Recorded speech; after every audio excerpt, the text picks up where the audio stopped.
Should I sell my property or should I not? If I sell the property, I'll get a massive profit. But there's also the devilish TDS to deal with.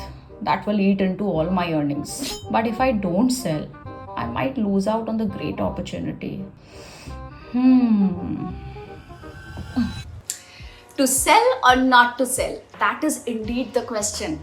But what if I told you that you can reduce your tax deductions on property sales?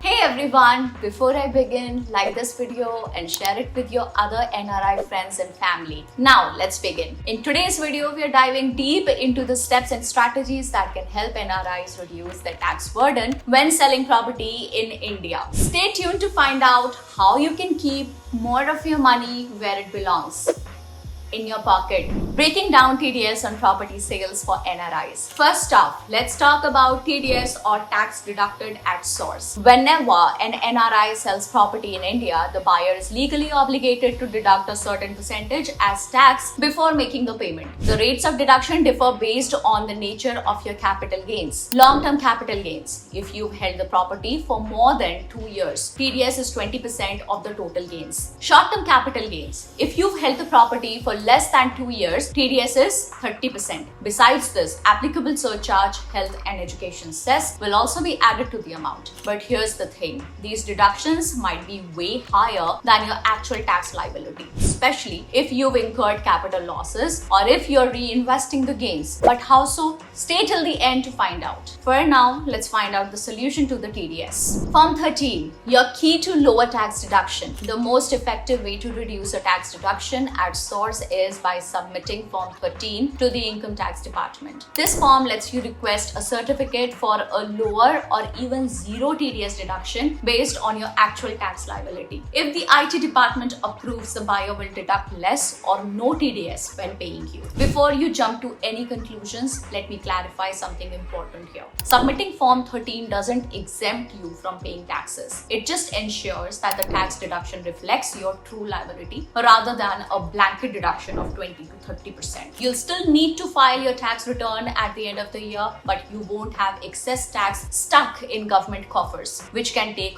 months to get refunded. Now, here's a question for you. How long does it take for the IT department to process Form 13? 15 days? 30 to 60 days? 90 days? Drop your answers in the comments below.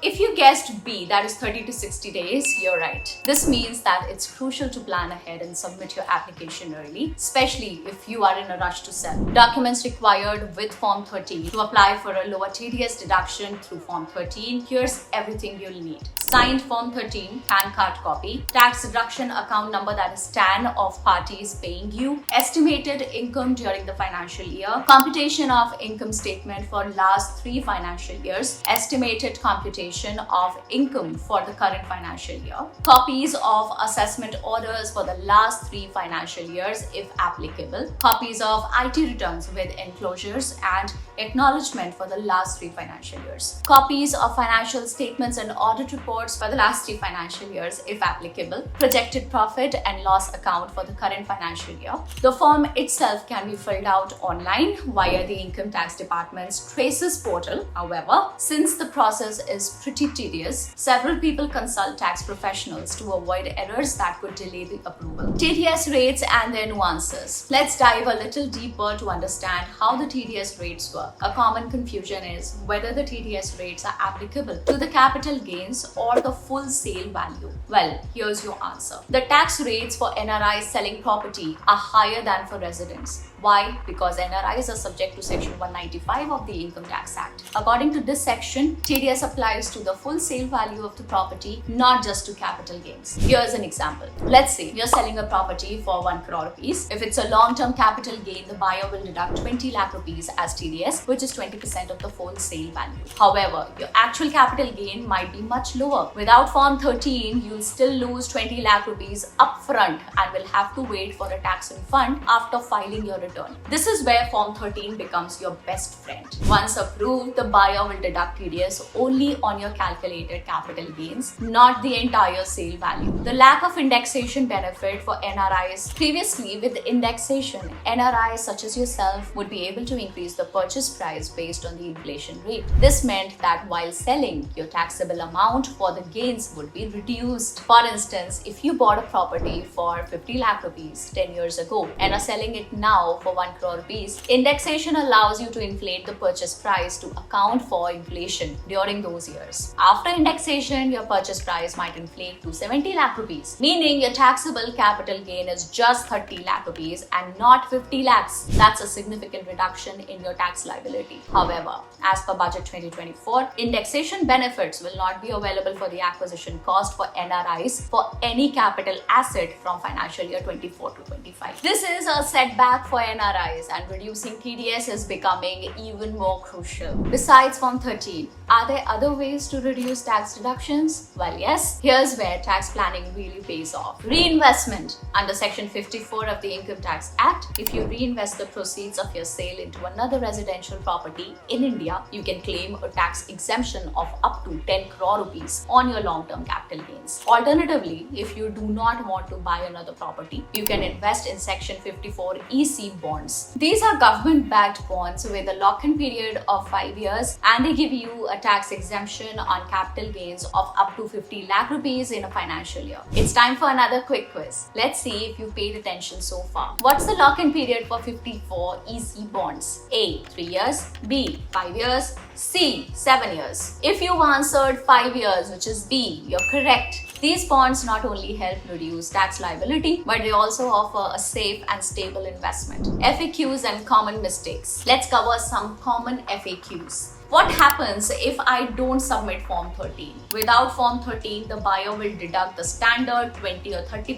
TDS on the sale value, and you'll need to claim a refund later if your actual tax liability is lower. Can I get a refund if excess TDS is deducted? Yes, you can claim the excess TDS as a refund when you file your tax return in India, but the process can take months. Third, can I avoid TDS if I'm selling to another NRI? No, TDS applies regardless of whether the buyer is an Indian resident or an NRI. It is important to ensure that your buyer has deducted the correct TDS amount and deposited it with the government. Ask for Form 16A as proof. And there you have it. Selling property as an NRI doesn't have to mean losing a massive chunk of your earnings to taxes. From applying for Form 13 to reinvesting your gains, there are several smart ways such as Section 54 and 54 EC bonds to reduce your tax burden. If you think there are other ways to reduce tax deductions, drop your answers in the comments below. For more such content, subscribe to our channel and hit the bell icon to be updated with our latest videos. See you in the next video. Bye-bye.